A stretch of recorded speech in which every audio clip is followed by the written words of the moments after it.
welcome to lesson 110. This is about multiplying decimal numbers using zeros as placeholders. So we've already learned in the previous lesson how to multiply decimal numbers, and our rule is to multiply first, then count. So it's counting our decimal places to know where to put our decimal point. So for example, if I have 3/10 times 3/10, I have one decimal place in both, which adds up to 2 decimal places. So when I get my product, that's my answer to the multiplication problem. When I get my product, I have 9/100ths because I have 2 decimal place values. So my decimal point always starts at the very far end, and I go 2 places. 1, 2. So that means I have 2 decimal places. Now, this is a blank because I only need to do 3 times 3 to get 9, and I need to fill this empty spot because after I move it 2 points, I need to fill the empty place with a 0. So whenever I have an empty place and I have more decimal places or more digits, more decimal place values that I have in my product than I actually do in my answer, such as this, then whatever empty space I have, I need to fill it. Because this says 9/100ths. If my decimal point went here, that would be 9/10ths. It's a completely different answer. My answer is 9/100ths, so I need that extra 0 in my tenths place to show that I have 0/10ths.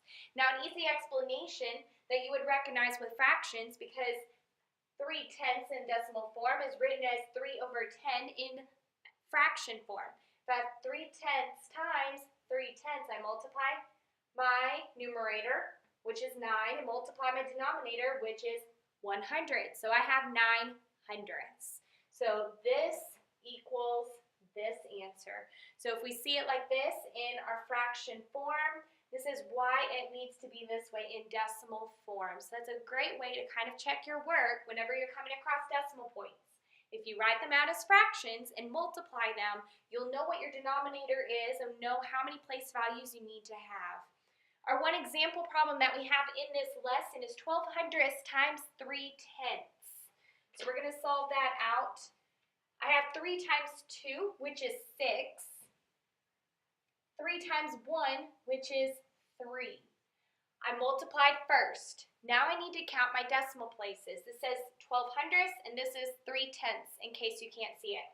So I have 1, 2 decimal place values there, and there's my third decimal place value. So I start from my left, and I move 1, 2, 3. This is where my decimal point needs to go, which means I need to fill my empty space, my tenths place, with, you guessed it, a 0. So hopefully this isn't too confusing because this is our only example problem in our lesson. We will definitely be going over the practice set problems. I want you to complete these. Do your very best. We'll go over these answers in class, and we'll continue with the rest of the practice set, practicing those and making sure we're all on the same page. So thank you very much for listening and paying attention.